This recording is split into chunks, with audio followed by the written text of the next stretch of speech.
Mr. Chairman, I respectfully move that we waive quorum for this meeting. Here, second. Second. A second. All in favor say aye. Aye. All opposed, like sign. Okay, we'll go ahead and get started.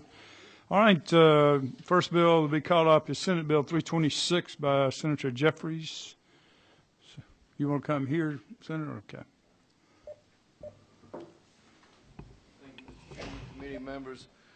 Senate Bill 326, I was asked by the Private Colleges and Universities Authority to carry this bill, and all it does is allows them to use teleconferencing when they have a meeting. They've had some meetings that only lasted an hour, and some people drove 4 hours to get there. And that is all it does. Any questions from anybody? No question. We've got a question here. Representative Williams. No, sir, no question. Motion at the appropriate time. Do have a question here. Okay, Representative Watt. Thanks, Senator Jeffries. The per diem that these members get, is that going to be applicable? I don't know. It wasn't part of the bill, and I haven't checked on that. It's the first I've been asked.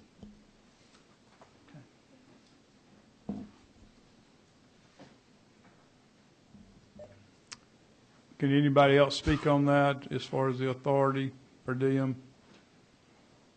Anybody? Okay. Go ahead, Representative Williams. Thank you, Mr. Chairman. Make a motion to pass. Do I hear a second? Second. Okay. Got a motion and a second. All in favor say aye. Aye. Any opposed, like sign. Okay. Thank you, sir. Thank you, Mr. Chairman. Okay. House Resolution 1722. Chairman Parrish.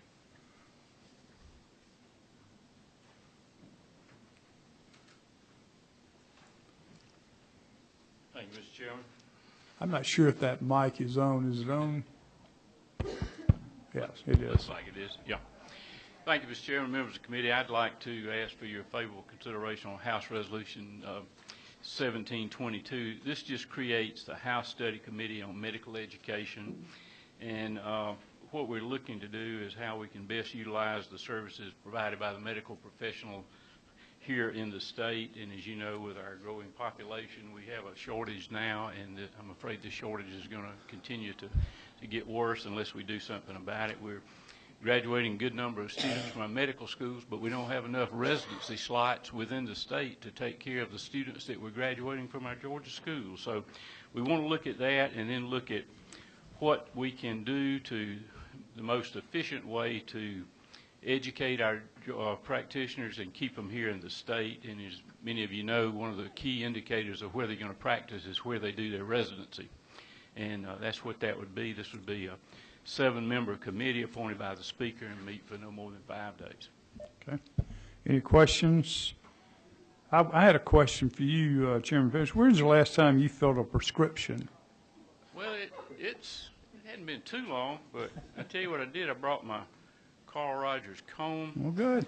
And my Carl Rogers You're smarter than I nail thought you file were. there. Okay, good. You know, Yeah. I show those whenever I have an opportunity to speak up for the chairman there. I want to try to help him in a way I can. Okay. I was just curious about when the last time you filled a prescription. It was 1980. I had a headache. Do you remember this? Yeah, I do. Yeah. I had a headache. We cured your headache too, didn't we? And you wrote me a prescription. And I took it to the drugstore, and it was $8.42. They wrote an editorial in the paper. Do you remember that?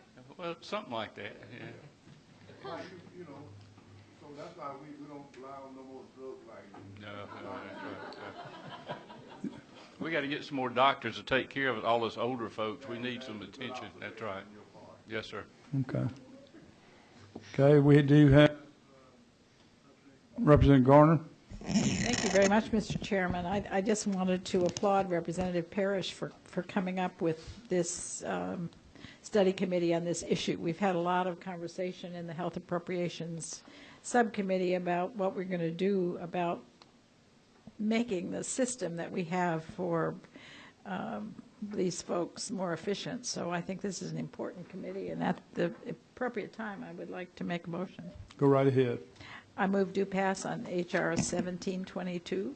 Okay, I got a motion. Need a second? Okay, a second. Any other discussion? All in favor say aye. Any opposed, like sign. Okay, thank you, Chairman Parrish. Thank you, Mr. Chairman and members of the committee. Okay, you don't have a headache, okay? Thank you. You might if you serve on the study committee, so. Okay. Senate Bill 241, and we have Senator Dugan representing Senator Hill. So this is a bill we passed out last year, and it fell because of lack of time, I assume, so. Thank you, Mr. Chairman. I didn't know that bringing a comb was a requirement, and it's not something I typically have on me, so please forgive me. I can give you one, and you can sell it. Please. Senator, okay. Thank you for sharing my sense welcome. of humor. The Senate Bill 241, you keep one? Yeah. I need your vote, so I'm not going to touch that.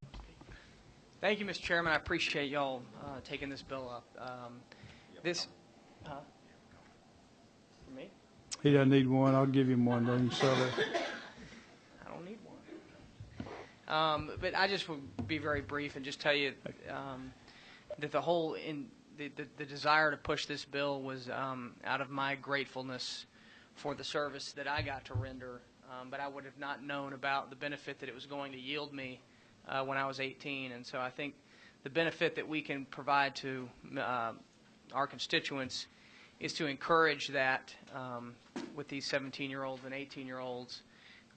The state gets a benefit, the individual will get a benefit, and I think it's just a good motivation. Obviously, there's nothing that we're forcing higher education to do in this sense in the form of accepting them, but this is a good measure for the General Assembly, a good measure for our community, and I think ultimately the university system as well. So. Okay. We have a question here, Representative Gardner. Well, I don't know, I don't remember this bill from last year, so these are friendly questions, but why, is this establishing standards for ROTC? No. No. I mean, I remember hearing Colin Powell talk once about how important ROTC was to his life, but he definitely would not have met the requirements for a Hope Scholarship when he entered. He did when he left, but so that's not a requirement for entrance into this program. Is the Georgia Leadership and Service Admissions Act separate from the ROTC? Respectfully, I just came from another committee, and I don't have the bill in front of me. I might need to look at it to be reminded of that fact. But We can get a copy of it real quick in front of you. It defines an eligible student. Yes, ma'am. If I understand your question correctly, they have to meet all the entrance requirements for the institution anyway. There are a lot of great kids out there that have met all the entrance requirements that are not valedictorians or salutatorians. Right. So within that second wave or second group of children, what this does is it provides them another opportunity to get into the school of choice that has an ROTC program.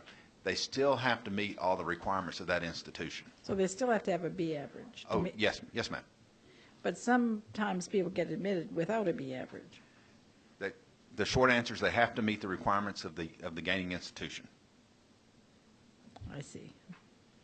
Okay, any other Makes questions? Do I hear a motion from the committee? Do pass, Mr. Chairman. Okay, I got a motion, need a second? Second. Okay, all in favor, or I should say any other discussion? Anybody else? Okay, call for the vote. All in favor say aye. Aye. Any opposed, like sign. Thank y'all. Thank you. Okay, that completes the Higher Ed Committee, probably for the year, I hope, so. I'm glad I'm out. 19 minutes, that's pretty good. All right, thank y'all.